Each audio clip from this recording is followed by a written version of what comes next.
by presenting our guests in the podium. To start with the representative, Professor Bakouche, who is the representative of the University of TLEMCEN. We have also Dr. BEATRICE NJENGA. She is the head of division at the Human Resources Science and Technology of the African Union Commission.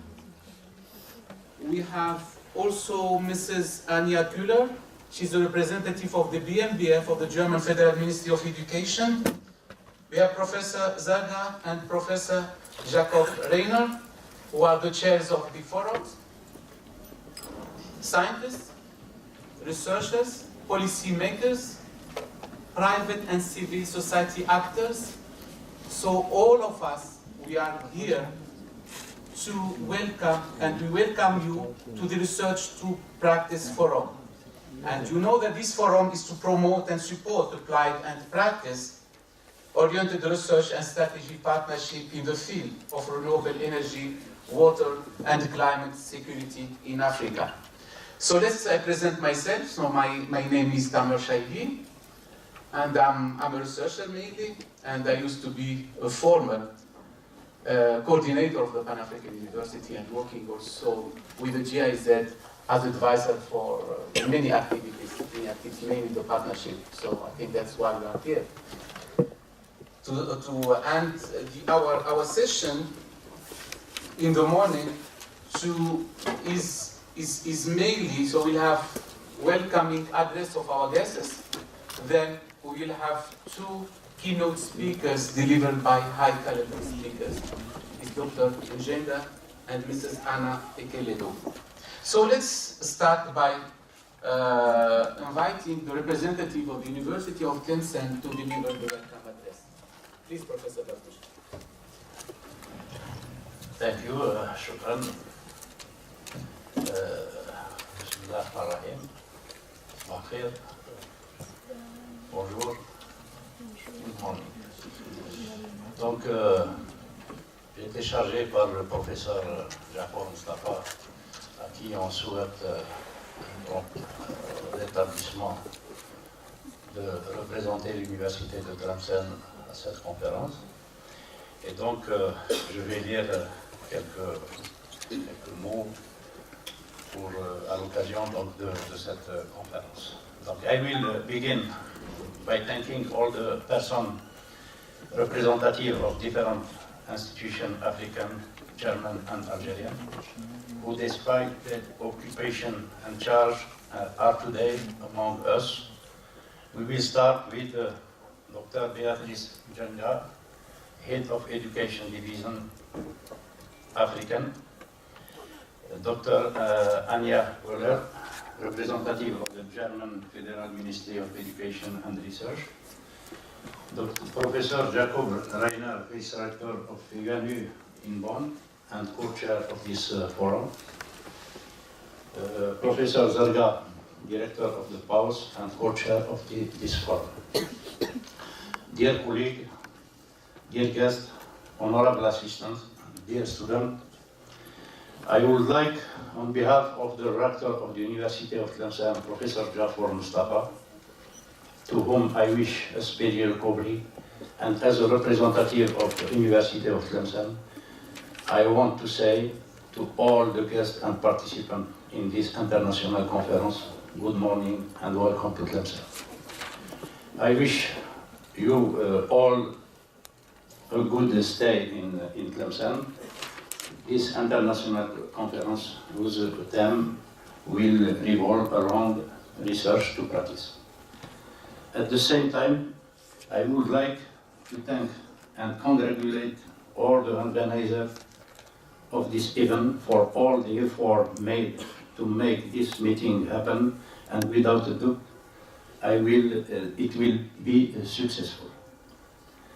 Some years ago, the Pan-African University was born, and with it, the Institute of the Pan-African University of Water and Energy Science, PAUS.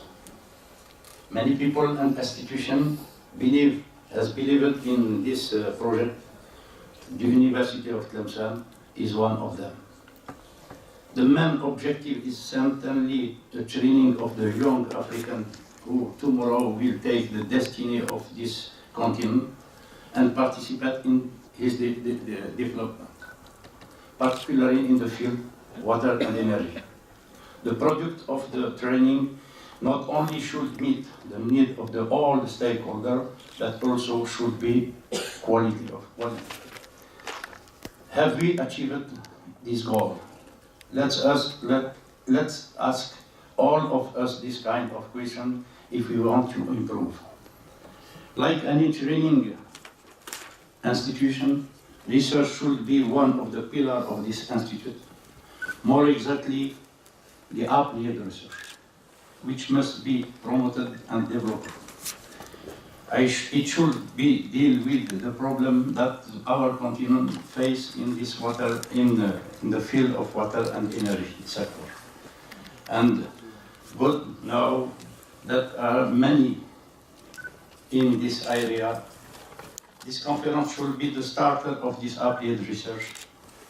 Without delay, I wish all the success of this conference, and once again, a good stay of all our guests. Thank you. Thank you. Thank you, Professor Bakouche. So may I invite now Dr. Beatrice NJENGA, the head of divisions of Education Division at the Human Resources, Science and Technology of the African Union Commission. So please, Dr. NJENGA. Thank you, Dr. Chaibi. Representative of Director of the University of TLEMCEN, Director of African University Institute for Water and Energy Sciences, including climate change, Ms. Anya Koehler, representative of the German Federal Ministry of Education and Research,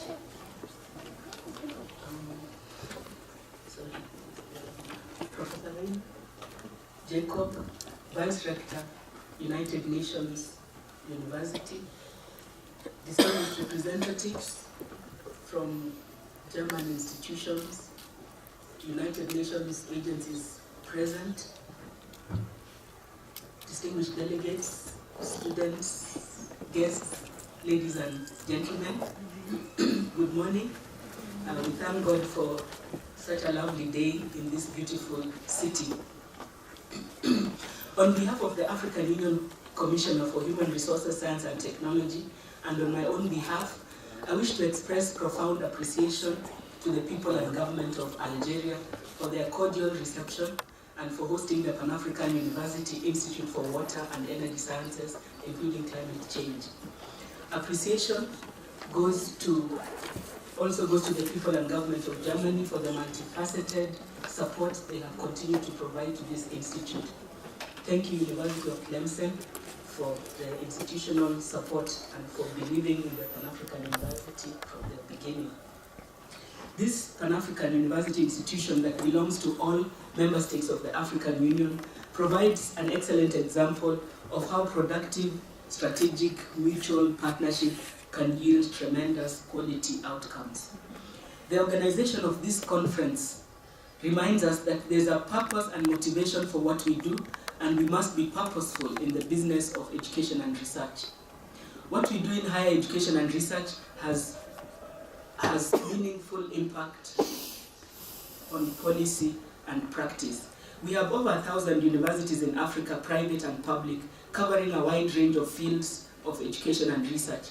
Every university is, of course, free to pursue its academic and research dreams within its strategic plan.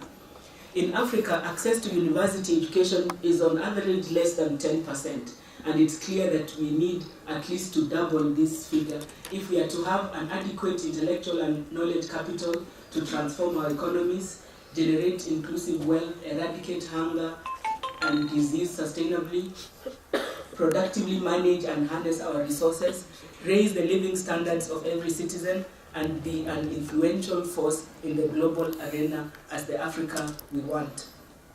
Our demography makes Africa the most youthful continent, and it will continue to be so in several decades to come. Higher education and research in every field must take cognizance of this circumstance and be organized towards maximizing the potential of this important resource in order to reap demographic dividends. When 55 countries come together to establish a university, as is the case with the Pan-African University, they cannot be satisfied with just another university program. We need to know what motivated the establishment of this university to be sure that we do not fall short of the expectations. For the Pan-African University Institute for Water and Energy Sciences, including climate change, otherwise known as POWERS, expectations are high from the tripartite partnership of the African Union Commission, the government of Algeria, and the German government that has supported us from the beginning. This conference is a demonstration of will be a demonstration of the use to which our common investments are being put, and it will also demonstrate, I believe, that our expectations of higher education and research shall not be frustrated. The aspiration of a prosperous Africa based on inclusive growth and sustainable development presupposes that our young people have access to quality education anchored in scientific discipline, developing creative and entrepreneurial minds designed to facilitate innovation ecosystems that generate solutions to known challenges while opening new possibilities for wealth creation. The fields of water, energy, and climate change form a major axis that could be anchor for integration, peace, and prosperity, considering, for example, the impact on agriculture and food production, livelihoods and industrial productivity, health and disease control, and on resource availability and distribution justice. It is therefore essential that we have clearly marked pathways and causative chains from education to employable skills and entrepreneurship, from research to knowledge products and innovations, from education and research to policy and practice. Congratulations, therefore, are in order to POWERS Director, Professor ZERGA, Dr. Eric, and your team for putting this together. Thanks to all of you from all over the continent and beyond. Partnering with you is not by chance. It's a deliberate action to strengthen networking and therefore to develop a productive innovation ecosystem through multidisciplinary engagements. It will take all of us working together towards a common vision to achieve the Africa we want and the better world we desire. I'm therefore pleased to be associated with this initiative and to participate in this workshop, and I look forward to the outcomes. Thank you for your attention, and God bless you. Thank you, Dr. NJENGA, for your nice speech. So may I invite now Ms. Dr. Anja Kühler, the BMBF representative of the German Federal Ministry of Education and Research. Please, Dr. Anja. Thank you very much, Professor Wilkusch, Dr. NJENGA, Professor ZERGA, Professor RHYNER, ladies and gentlemen. First of all, I would like to transmit the warmest greetings of Mrs. KLEIN from the German Federal Ministry for Education and Research, who was supposed to come to this conference as representative of the ministry, but due to a sudden illness, she had to cancel her flight yesterday, so she couldn't come, and she asked me to give some words to you on behalf of the German Federal Ministry for Education and Research. The first time I was in TLEMCEN was in 2015, and it was on the occasion of the kickoff workshop for the POWERS Research Agenda workshop. The development of the research agenda for POWERS is one of the main pillars of BMBF's support for POWERS, and I'm very happy to be here today and being able to tell you that this support is actually finalized, which means that the POWERS research agenda was published a couple of months ago, so one of the main issues or the main support pillars of the BMBF for POWERS is already achieved. Another pillar is the WESA project, the Water and Energy Security project, which is also funded by the BMBF and in which the first POWERS PhD PhD students are financed. And this conference takes place in the framework of this project, and so I'm happy to be here to represent the BMBF. One of the priorities of the German Federal Ministry for Education and Research is the cross-cutting issue of innovation. Therefore, the topic of this conference, research to practice, is actually also important, very important to the BMBF. Research, education and innovation are key for economic development and prosperity and are central for sustainable development, as we all know. The BMBF has always put special emphasis on the funding of application-oriented research and the utilization and transfer of research results into application and practice. Therefore, the focus of this conference, the Research to Practice conference, is very much in line with the priorities of the BMBF. As you may know, since mid-March, Germany has a new government.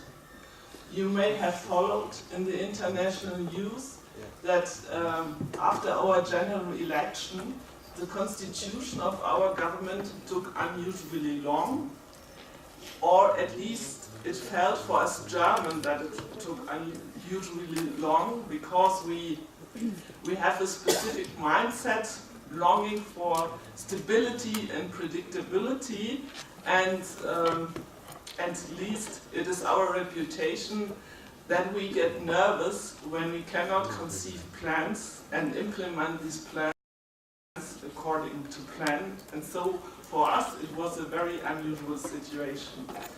However, the new government is now in full swing, and when you take note of the coalition agreement of the three government parties, you will realize one thing at once.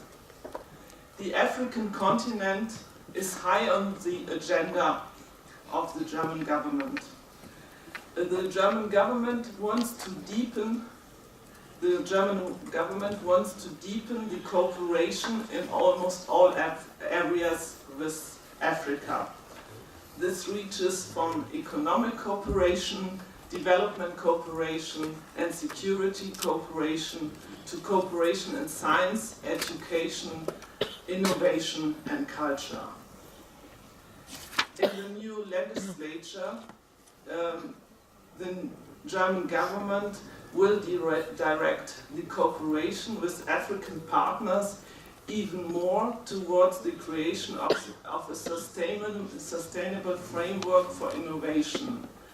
There will be new activities for strengthening networks between academia and industry to improve the utilization of research results. We aim at the establishment of management structures for technology transfer and innovation at universities and research institutes.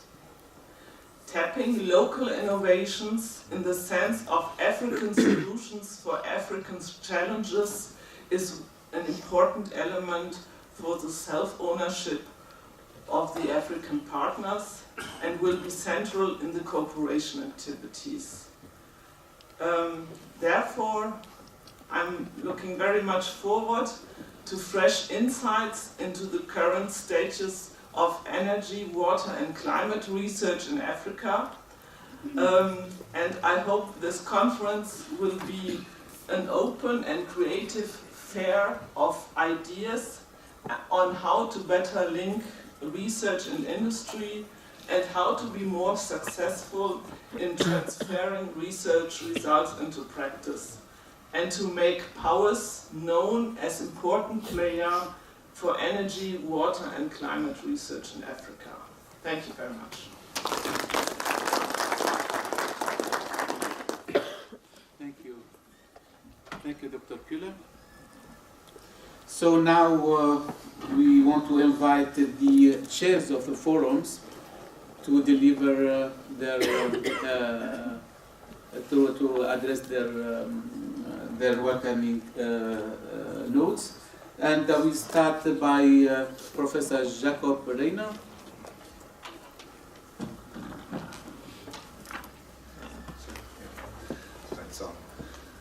Distinguished colleagues on the panel, they have been introduced, so I'll make it simple in this sense. Dear colleagues, dear participants, also very warm welcome from my side as a conference chair. I feel very honored to act as a conference chair. And also, if I may, representing and on behalf of the German Research Consortium, which besides United Nations University includes the Center for Development Research of the University of Bonn and the University of Applied Sciences in Cologne. As it has been said, and I would like to repeat it, with the great support of the German government, with several ministries that are involved from the German sides. We have gone quite a long way through the last 4 years now with a whole series of projects that have been developed into a very nice package. The most recent one, as has been mentioned by Dr. Köhler, the project VESA, Water and Energy Security in Africa, within which we are able to organize this conference. And it is very important to me to mention also the excellent cooperation and support that we have with and get from the University of TLEMCEN. It would be much more difficult to have these projects without this cooperation. So Professor Bekusch, towards the rectorate of the University of TLEMCEN, many thanks from my side. A large part of the project VESA has of course been dedicated to research and education. On this one. He said this is like a backup because Monsieur, have you done it? From the project, but also in addition there are projects funded by the Algerian government. So there is, you see, there is a whole network that has developed now around these activities, and research being a very important part, and of course the fundamental part, we need to take a lot of care that this research is practice related. And the present just starting forum hopefully provides an important platform for this practice, having participants from many sides, from practice, from policy, from the private sector. This can only be a first step, but hopefully an important one. And I would just like to thank the organizers. It's been a large organizing team. There has been a lot of work under the lead of my... Thank you very much for coming. Thank you, Professor RHYNER. Now to Professor ZERGA, the Director of the Powers. Thank you, Professor CHAIBI. بسم الله الرحمن الرحيم والصلاة والسلام على أشرف المرسلين أما بعد السلام عليكم. Good morning, bonjour, and good morning. Madam Dr. BEATRICE NJENGA, Head of Education Division at Universal Science Technology Commission of African Union. Professor Bekusch, TLEMCEN University representative, Dr. Anja Köhler, German Federal Ministry of Education and Research, BMBF representative, Professor JAKOB RHYNER, United Nations University Vice Rector, Dr. Karen Hauf, Head of GIZ Pan-African University and PROF, Ms. Karabrimer, DIIT representative, distinguished representatives, professors, doctors, graduates, students, and staff. Good morning. I will not repeat what my colleagues already said. I will try to make my welcome note very short for you. So, first, allow me to welcome again our guests and thank you for your commitment. We are truly appreciating your effort to join the Research to Practice Forum that we are organizing with the support of all our partners, namely BMBF, German Higher Education Consortium, GIZ, DAAD, and TLEMCEN University. The Research to Practice Forum aims to provide a platform for experts, scientists, education leaders, decision makers, civil society actors, and institutions interested or active in applied and practice-oriented research for fast development to discuss state of the art, challenges and innovative solutions in the areas of renewable energy, water and climate change, security, and build strategic partnership in Africa. The forum will be an excellent opportunity to be in line with the actions for the implementation of the cooperation and research strategy with further complements African Union goals of Agenda 2063, to promote and support knowledge sharing and knowledge transfer to addressing all challenges today in our continent. As co-chair, we are hoping to see very high level of discussions during the 3 days. And wishing you a very nice stay in this beautiful city of TLEMCEN. I think you are lucky. It was raining during 2 weeks, and only today we have this big sun. So, yes. So sure you are bringing a lot of positive energy to all of us. So, and wishing very successful also forum. And on behalf of the panel, we are stating open the forum. Thank you. Thank you, Professor ZERGA. So now, after all these welcoming addresses, we have 2 keynote speakers with high caliber keynote speakers. So let's call Dr. NJENGA, because in our speech they will present mainly the challenge and perspective with regard to research to practice in Africa. And we'll start by the keynotes of Dr. NJENGA, but before giving her the floor to present, I want really to introduce her to the audience.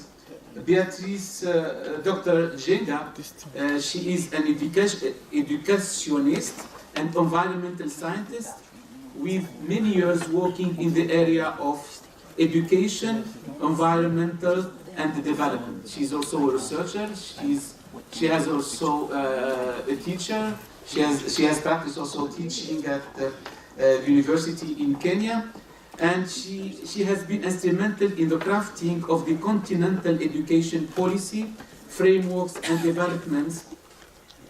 And she has been involved in many initiatives in Africa, such as the Pan-African University. So she has started this project since its idea. So since we have been together in 2008, when it was just an idea, just a discussion about a new project, so she's under this project, and she has done a lot for this. But it's not only this project, because also she has been involved in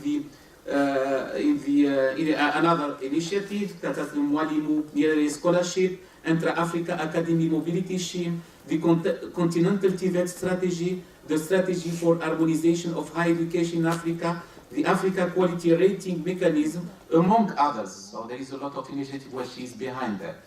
She is also responsible for the overseeing the implementation of the Continental Education Strategy for Africa, the CESA, and I think that she will also present it in her speech as defined in the African Union Agenda 2063.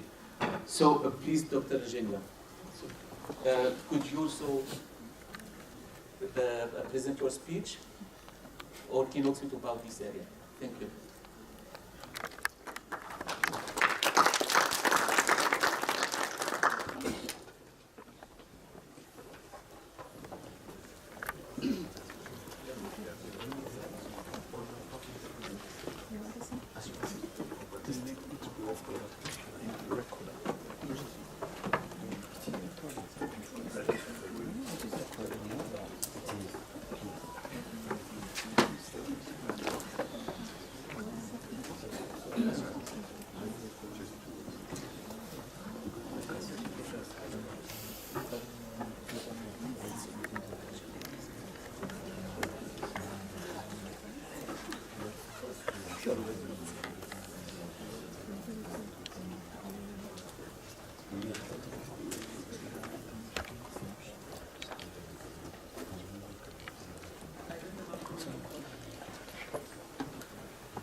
Technical support. Please. How do I find my presentation? Ms. Mohammed.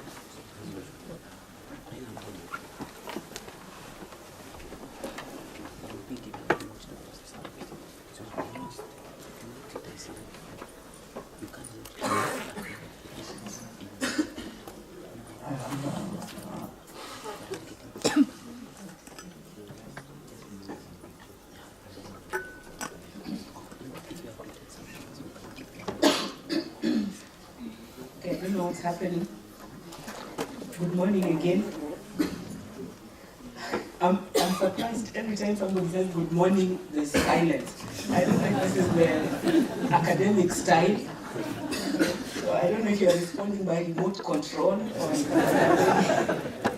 if we check our mobile phones, we'll see your response.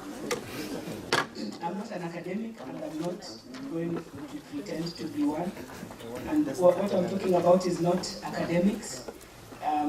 I just want to provide the AU context for education, research and development, just so that we have a context. We know maybe the reasons behind the Pan-African University and everything around it, and the great expectations concerning everything that is related.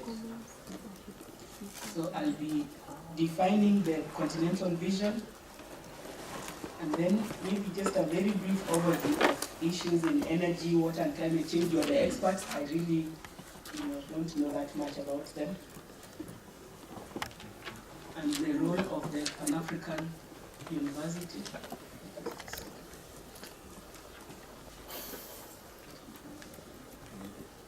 And I'll also talk about expectations for academic research institutions for African development.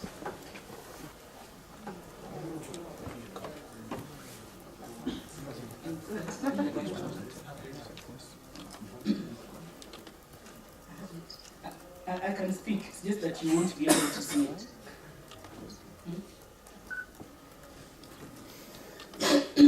Okay, so the AU has a vision, in case you didn't know. And the vision is unpacked in a document called Agenda 2063. Why is it important to talk to academics and researchers about visions, political visions and political ideals? You do know, and in case you didn't know now, that Africa is high on the agenda of global agencies and actors. Of course, for the Africans, Africa is highest on our agenda. And this is for various purposes. And of course, every partner and every agency has an agenda and has a vision.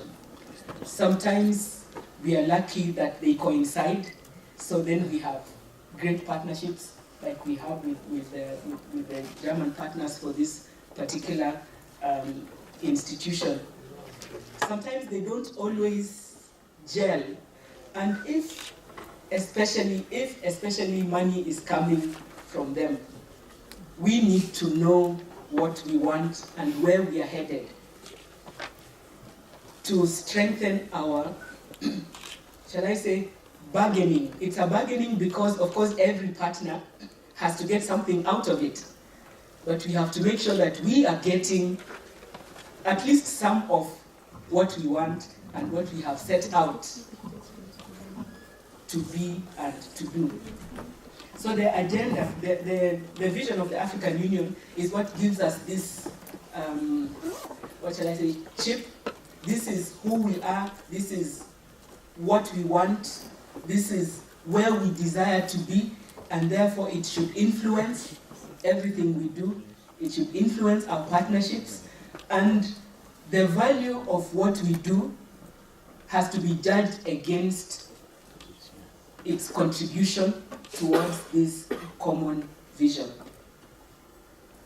So, of course, there's academic freedom and all that, but as was mentioned in the opening remarks, when countries come together and establish institutions, whether at national level, at continental or any other level, they do have expectations, and those expectations cannot be ignored. It's all very well to want freedom, but you must also contribute to the society that you want, the society that is responsible for your being and your doing. Are we there? Okay. So this vision of the African Union is unpacked in a document called Agenda 2063, as I said, and it's about an integrated, prosperous, peaceful Africa, driven by its own citizens and representing a dynamic force in the global arena. So that is the end, the desired end. And whatever we do should be contributing to this, otherwise it is not our agenda. Otherwise, you need to adjust something in what you're doing. So it's a vision, it's an action plan, and it's a call to action for all segments of African society to work to achieve this vision. And among other things, it calls for education and skills revolution underpinned by science, technology, and innovation.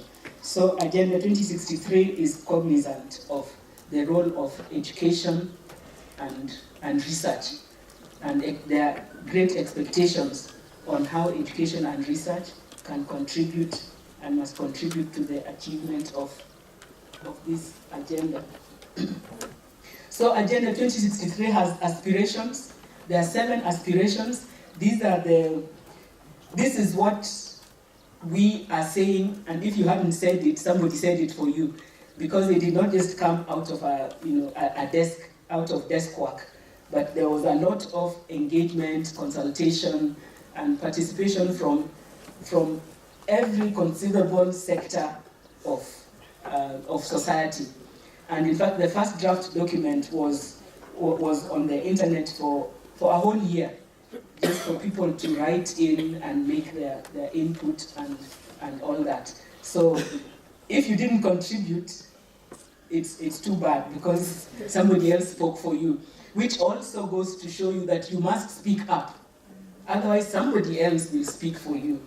And a vision helps us to say that, yes, Africa has spoken, this is the voice, this is the vision. If you're supporting us, please help us to go in this direction where we are headed. So the issue of prosperity, of course, inclusive growth, sustainable development, as we said, for this, one of the keys is inclusive education. Everybody has to have access to quality education and all that. Integration is very high on our agenda. Political unity, but also integration of peoples. In the education arena, it means if you do 2 years at the University of TLEMCEN and go to Pan-African University, maybe Institute of Governance and Humanities, it will count for something. And you go again, maybe somewhere in South Africa or in Uganda, it should count for something, so that you are able to move freely. That is our idea of academic freedom, not just doing what you want to do, but being facilitated to do what you need to do. The issue of democracy, of course, human rights, peace and security, cultural identity, values, very important, because too often we leave them out, especially with scientists. You're too focused on things and, things and other things and gadgets, but values matter. Values matter because values are, in the end, what will determine whether your contribution will be for good or for bad. Because science, its application is not neutral. It cannot be neutral. And it depends on the values that you have. And then Africa of people-driven development. So people are at the center of this vision. And the issue of being influential global players, not just global players, but influential global players, so that we are not mere consumers of ideas from everywhere, but we are contributing to them as we did in antiquity. We must do today and in the future. So this Agenda 2063 has an implementation framework, and the framework includes existing policy frameworks. CADAP, I don't know if any of you have heard of CADAP. Any of you heard of PIDA? Any of you heard of PAU? Yes. Congratulations. African Youth Chapter? Yes. Ah, well done. There are young people here. CADAP, you haven't heard of? So, okay, let me not ask. Okay, these are policy frameworks in different sectors, and in every sector there is a framework. In trade, you may be aware that a few weeks ago in Kigali, the AU launched something related to Agenda 2063. Does anybody know? Yes. Okay, say it out, since you all seem to know. Continental Free Trade Area. Well done. It's not often that I meet an audience of such, high intellectual leanings who are also aware of, the political underpinnings of what we do. So there are 10-year thematic rolling plans. We have one in science, technology, and innovation, STISA. I hope you've heard of it. The Continental Education Strategy, TLET Strategy, etc. Then there are also flagship projects that have been identified, and one of them is Pan-African E-University, Virtual and E-University, which will be an arm of the Pan-African University. There is also a high-speed train. There is also, what else is there? A common passport, which should be of interest to you as academics and researchers. We want to be able to move freely, not to waste time, filling forms for this visa, being denied to this place and the other. Because if you are talking of one Africa, that mobility has to be there. And then there's also the Great NJENGA Dam. That one you should know about. JAKOB. Yes, it's supposed to be one of the flagship programs. Then we also have annual themes for focusing implementation. For instance, last year, the theme was investing in youth to harness the demographic dividends. So a lot of work was being done to find out what exactly is happening with young people. And of course, the pillars, one of the key pillars is education and training. And then there are others, there is employability, there's also participation. And this year, the theme is winning the fight against corruption, a sustainable path to Africa's transformation. So what's supposed to happen is that when we have that theme, then we have to do something concerning it in every sector in order to make sure that we are moving in the right direction. So energy in Agenda 2063, yes, Agenda 2063 recognizes all these important sectors and areas, and there is a call to harness all African energy resources. We are saying by 2063, we will have done that, we ought to have done that, and what will determine it is how much you do to contribute to it. Otherwise, after 50 years, we'll be saying the same story. Because this vision, this that we are saying we want to achieve is not new. It was said 50 years ago. You know, the Kwame Nkrumahs and other founding fathers and mothers were talking about these things. But 50 years later, we had not quite moved as we ought to have been. But now, Agenda 2063 is a call to action, as we said, for all sectors of the population. Everybody, whatever you're doing, you have to keep it in mind, because it doesn't belong to politicians somewhere. It's about you, what you do. How do you contribute to it when you're developing your research questions? What is the basis? Is it just what you saw on telly or what you've had being done in a university in Germany or America? Or is it grounded in what is expected of you as an African? And then, of course, the challenges, which you know very well, the issues of access, distribution, especially in rural areas. Of course, we have vast energy resources, biomass resources, even fossils, solar energy, etc. But we are not, making it accessible and available as far as we can. In that picture, we see Africa very bright, but the truth is the reverse. In terms of when you switch on the lights all over the world, if it was to be night at the same time, you will not see a lot of light there. So we are counting on you to do something about it. And then, of course, there are the gender issues, there are global geopolitics. For instance, why are solar panels so expensive when they're made from sand, So why don't you start producing them in Africa instead of complaining all the time? Because if you have them and your energy sufficient, it will shift geopolitics as well. The issue of water, of course, nobody needs to be reminded, and Agenda 2063 talks about it, because these are resources that determine the quality of life. They determine whether people live or die. In fact, a lot of Africa's disease burden is because of water and sanitation. We are told that we bear 25% of the global disease burden. And then our researchers, when it comes to their contribution, it's maybe 0.1%, because maybe we are not deliberately pursuing our agenda towards our desired end. I think that there was a global decade for water, which ended in 2015, and Africa was the least improved continent. And you have all these scientists, all of you multiplied 1,000 times. What have you been doing in research? And if you've done something good, I'm sure you have, how come it hasn't reached where it ought to? How come it has not influenced policy? We have to be more deliberate in what we do, because it does not happen by chance. It will not happen by chance. The issue of climate, of course, is another big area that's mentioned in Agenda 2063. It calls on us to act with a sense of urgency on climate change and the environment.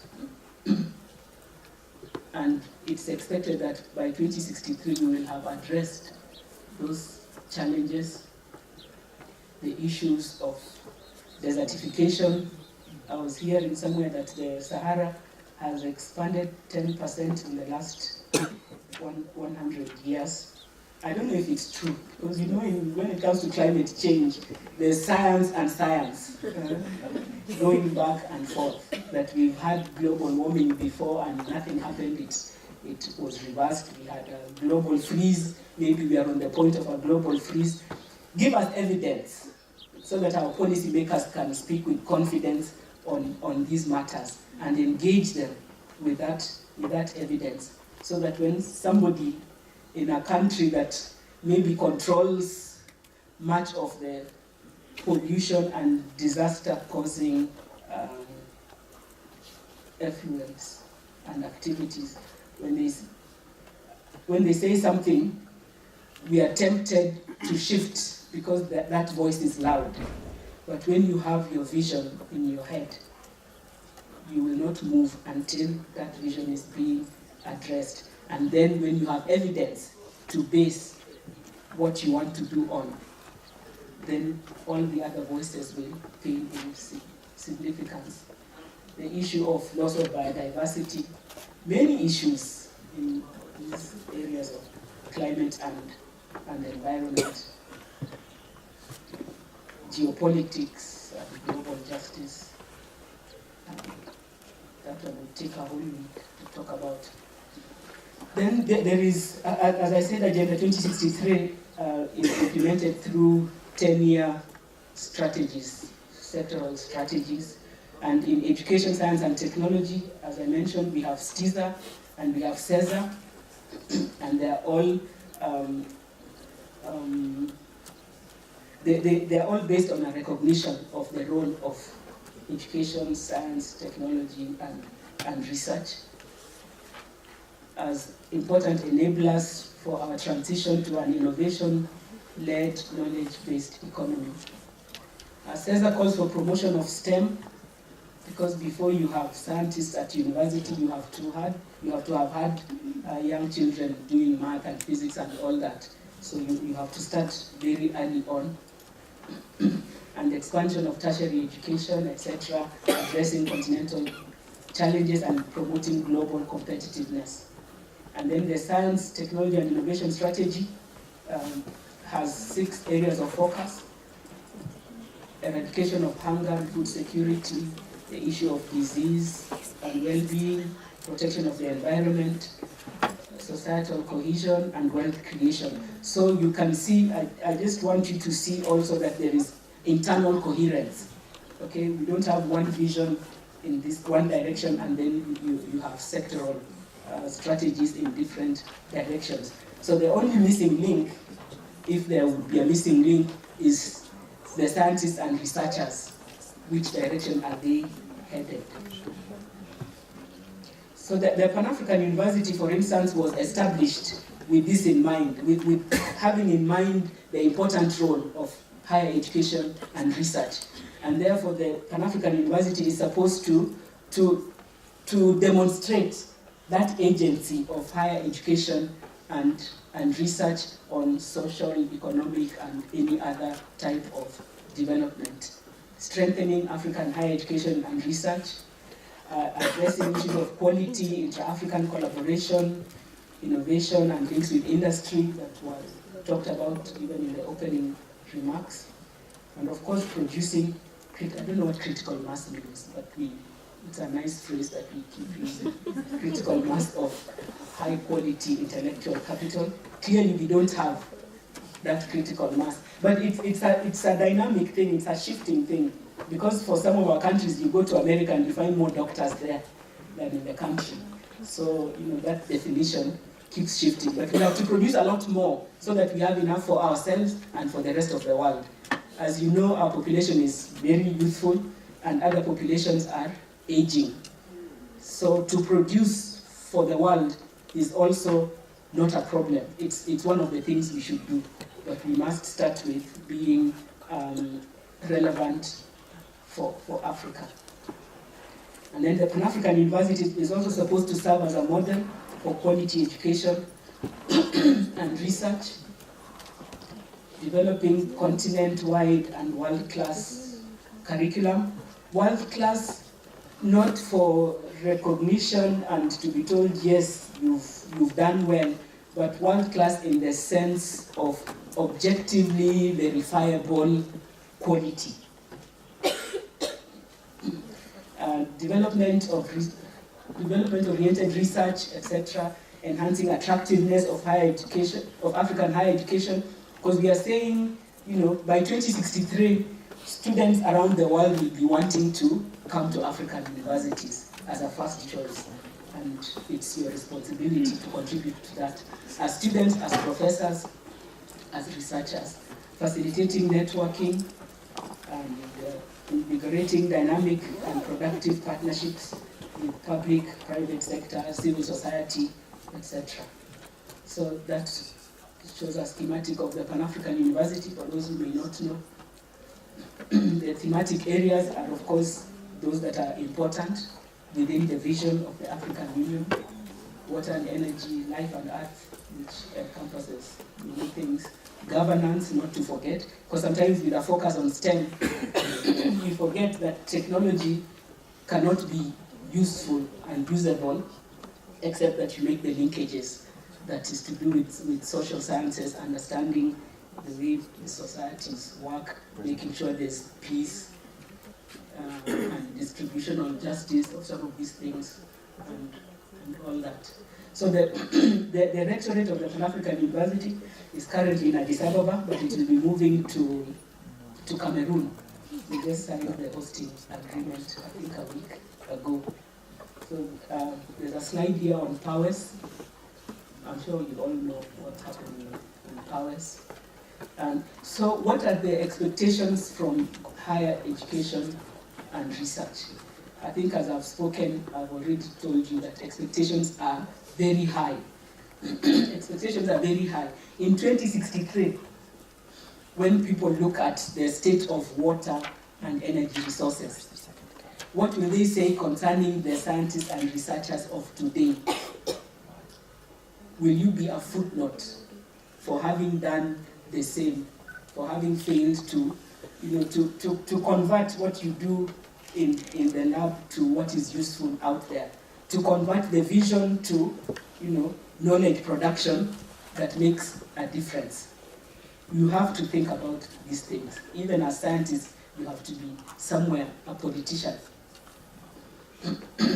So the expectations are that you must demonstrate an awareness of this collective vision and then respond to those aspirations and the challenges.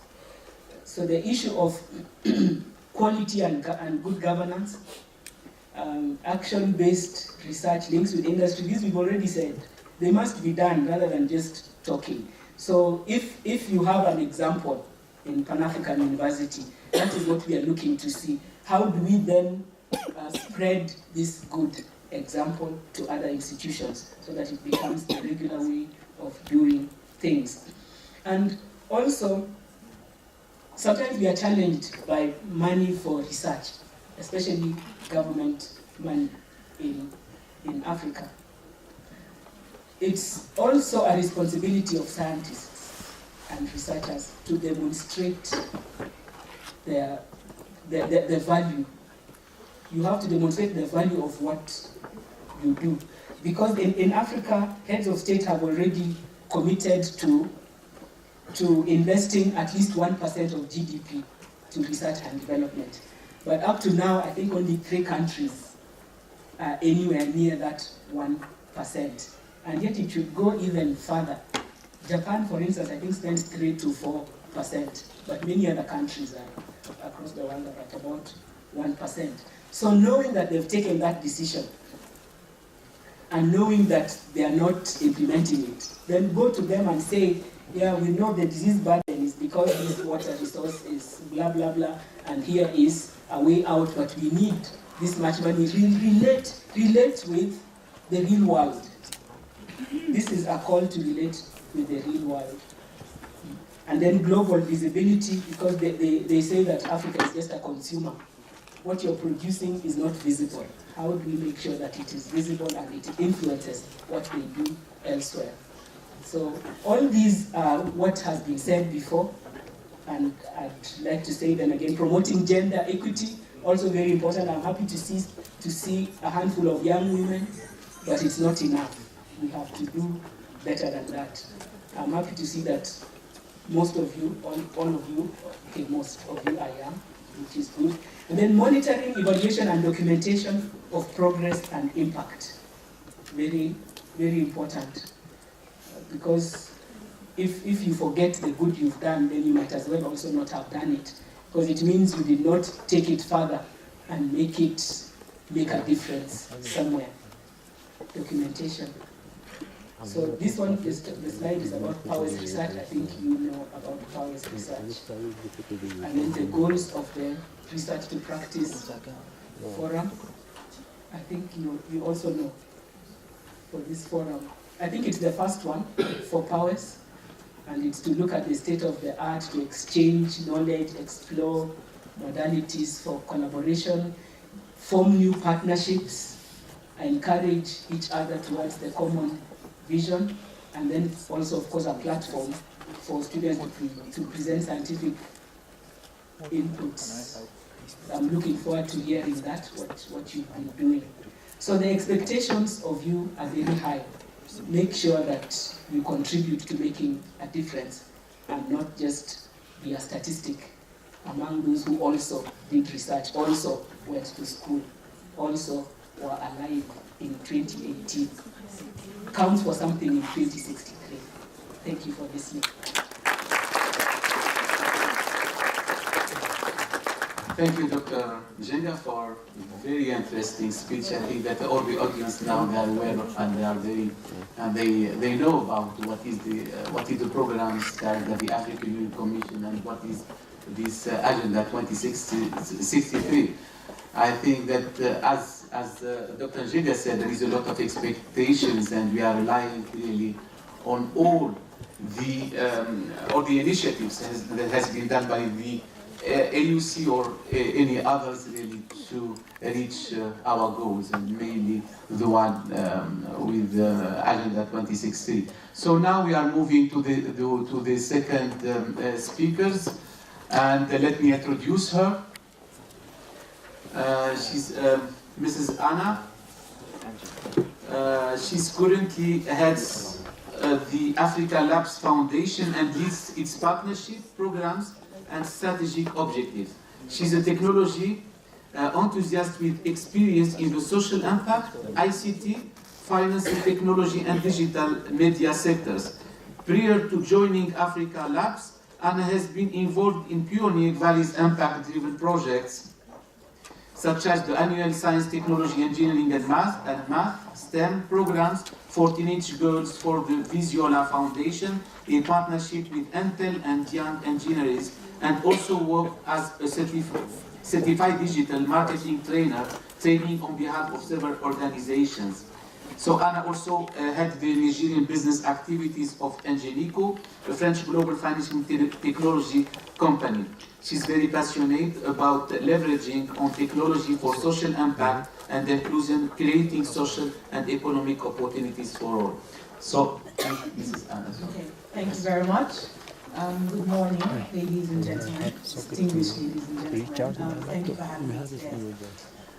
So today I'm going to talk about AfriLabs, the organization that I run, which is a network of technology hubs across the continent, right?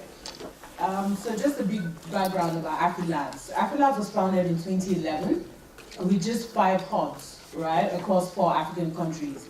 And today, AfriLabs as an organization has grown to become the largest network organization that supports over 81 innovation centers across 27 African countries. And then if you look at the map there, you would see where our technology hubs members are located. When it comes to the nature of our community, 90% of our innovation hubs are incubators, which means they focus on early stage businesses, entrepreneurs at the idea stage. We have 8% of them that are accelerators that focus on later stage and growth stage businesses. And then we have venture builders. 90% are software focused, 7%, which is a growing trend in Africa right now, are focused on hardware, 5 labs, so the actual development of products on the continent, and 3% of them are a combination. Now, AfriLabs, why do we exist? Our mission is to support the growth of technology hubs and their communities, to raise high potential entrepreneurs that will stimulate economic growth and social development in Africa. And our vision is an African continent characterized by open collaboration, African-made solutions, and jobs for all, driven by technology, innovation, and entrepreneurship. So, when it comes to the question of why innovation hubs, right? Our belief is innovation hubs as infrastructures in Africa are drivers of innovation and development in Africa, and how, right? Innovation hubs are physical spaces that foster innovation, knowledge, and resource sharing. They actively support entrepreneurs with ideas, turning them into viable businesses or existing businesses to scale.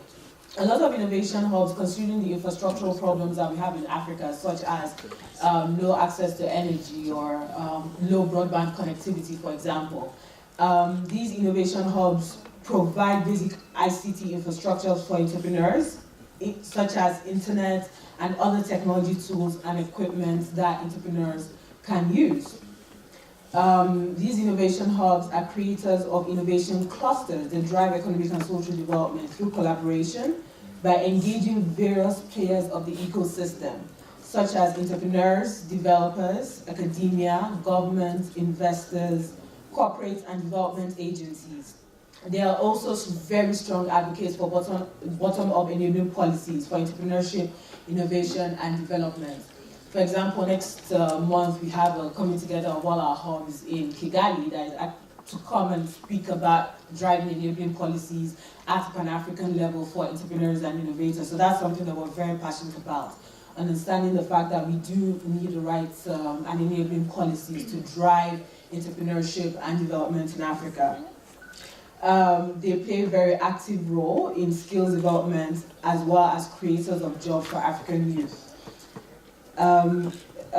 Innovation hubs are also enablers of open innovation for corporate and development agencies for the achievement of the SDG 2013 and AU Africa 2063 goals, which I'll speak about more later. Now, besides all the amazing work the innovation hubs face and the importance of African entrepreneurship in Africa to solve our problems, we do face quite a number of challenges, which AfriLabs as an organization, in collaboration with other players of the members of the ecosystem, seeks to solve. One of it is funding and accessibility challenges. So funding for the innovation hubs, funding for initiatives to boost entrepreneurship across the continent, and then funding for the startups. So entrepreneurs that have great ideas, for example, that solve a problem, accessing the funds. And also scaling existing businesses. Regulatory frameworks, lack of enabling policies for businesses and investments, inadequate and expensive ICT infrastructure, lack of investment funding for their startups, inadequate skills and knowledge capital. This is something I'll talk about later. A very important gap, actually, that's bridging the gap between the academic and innovation space can fail in terms of providing skills and knowledge capital, interregional and continental barriers to movement and access to markets, understanding that mobility can be quite tough across the continent. I personally know how I have to, work hard to get visas, just move from one African country to the other. So that's something we're advocating for as well. Ease of mobility, lack of access to global partnerships and markets. Now, we found lots of situations in our work that the really exposed and thriving innovation ecosystems in, for example, in South Africa or Nigeria or, Kenya, the popular ones, we have more access to global markets than others. But we really believe in inclusive growth, and as such, we strive to provide as much opportunities to innovation hubs. Okay. Innovation hubs, irrespective of what city they're in, and the entrepreneurs as well. Lack of African research data, another good.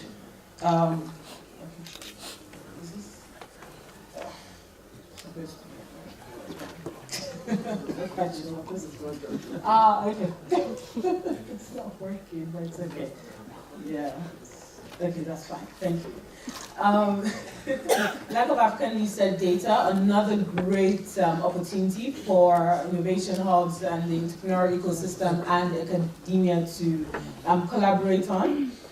And then lack of access to the most skilled and educated technical and scientific co-founders.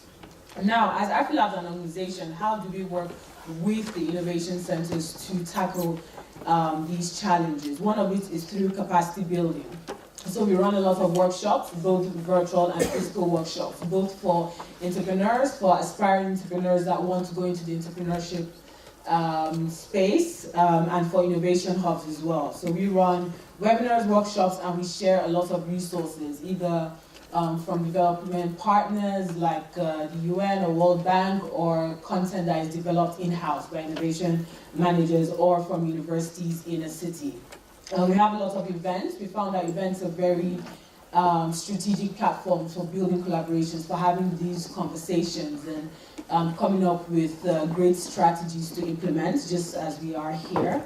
Attracting investment and funding, we constantly look to build relationship with investors and investor networks to provide investment for startups and innovation hubs within our network, providing data, partnerships and opportunities with corporate organizations, with development agencies, with governments, and then policy advocacy. I mentioned earlier on that we're very passionate about advocating for enabling policies for entrepreneurs and to promote innovation across the continent. Now, what we found out is that the most effective approach in getting anything done, basically, is to work with all the players of the ecosystem, right? So what we have done is we've categorized various sectors, and we have our model for working with each of them. So I've already touched on a couple of them.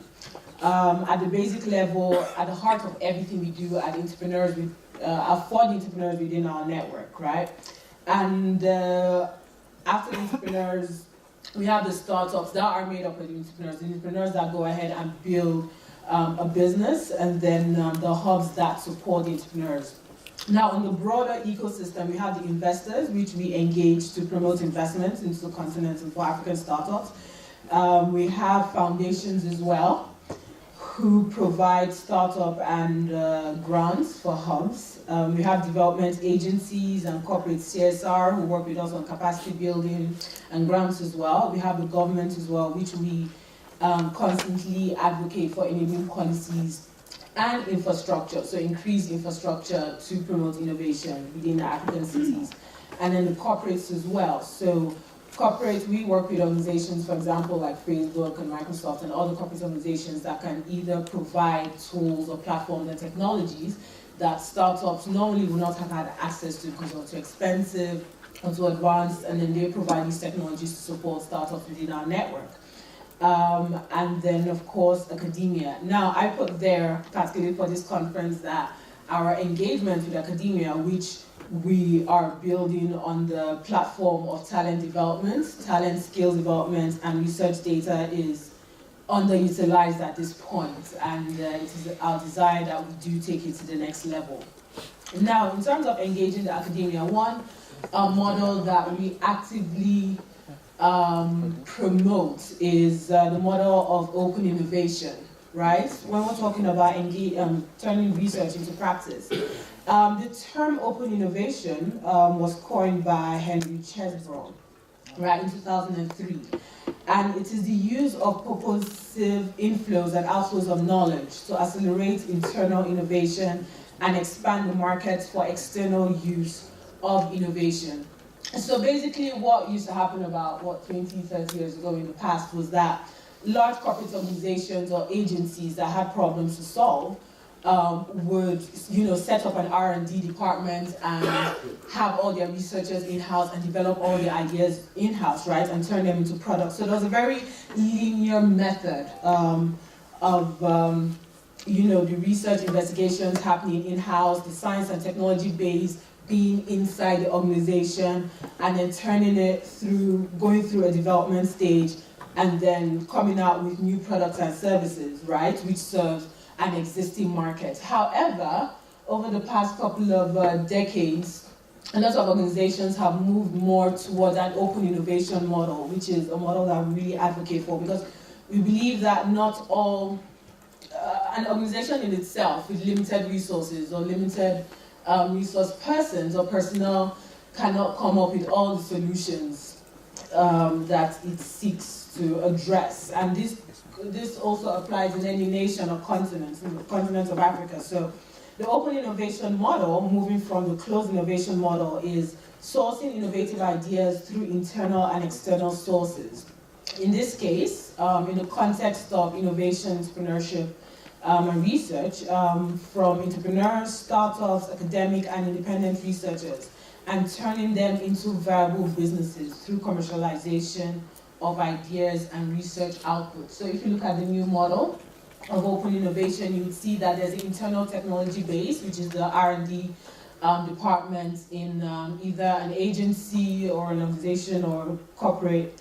We also have the external technology base as well, which is basically sourcing from ideas from different groups, different networks, different platforms, different institutions, and then going through a development stage, right? And these development stage through different sources of funding. I mean, tomorrow we'll be talking about various funding models through technology licensing, corporate venture capitals investing, goes through a stage and comes out with products and services for the existing markets, right, the current markets, and also for new markets and other firms. So we've seen a lot of technology transfer of ideas from one firm to the other as opposed to the closed model. So basically, this is a model that we advocate for in terms of building collaborations between various stakeholders, such as innovation hubs, corporate universities, and development agencies.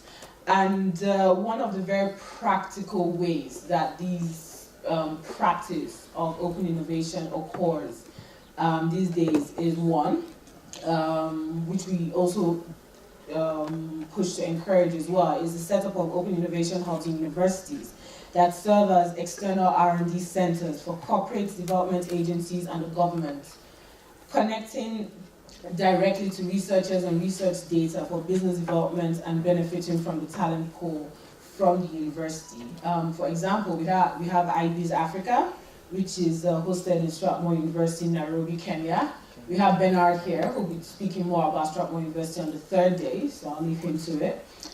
We have Kenya Climate Innovation Center, also in the university, which provides holistic country-driven support to accelerate the development, deployment, and transfer of locally relevant climate and clean energy technologies. And one other important strategy that actually comes up of certain innovation hubs in university settings are university research students can also have internships within the innovation hub. So you have your master's thesis, for example, your PhD thesis. How can you turn that into a practical product or service that adds value to your market, that solves a real-life African problem? It does make sense to connect with existing entrepreneurs that are looking to solve that problem. So bringing together the research data and all the outcome of that, and then entrepreneurial skills as well, under the guidance of an innovation hub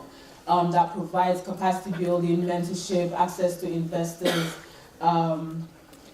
These collaborations can be further developed to solve our problems.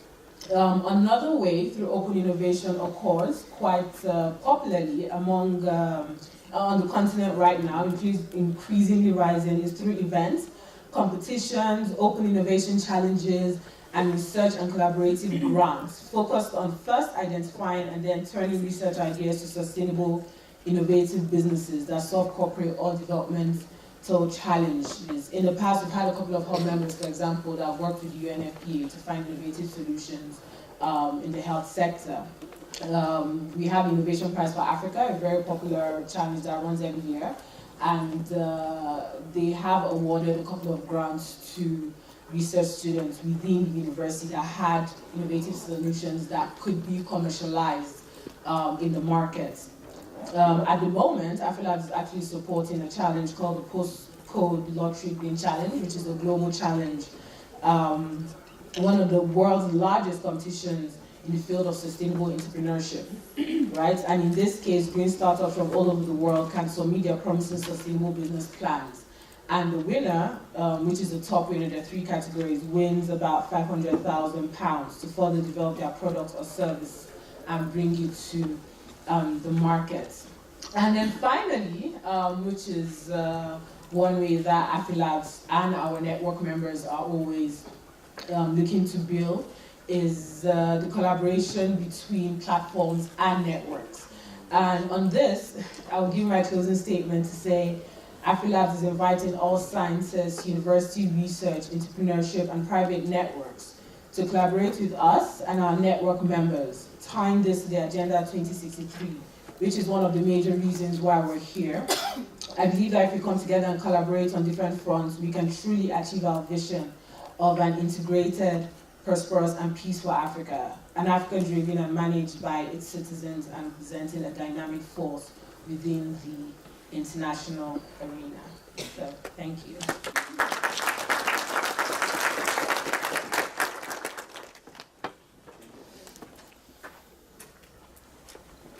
So, thank you. Thank you, Mrs. Anna, for your nice speech about what you are doing in the African labs. And I think that we have learned a lot. There is a lot of things that has been achieved. So at the end, I think that we come now to the end of our sessions. And let me thank again all the, mainly the representative of the Professor Bakush, who is the representative of the University of TLEMCEN, and also the representative of the African Union Commission, Dr. NJENGA, and also the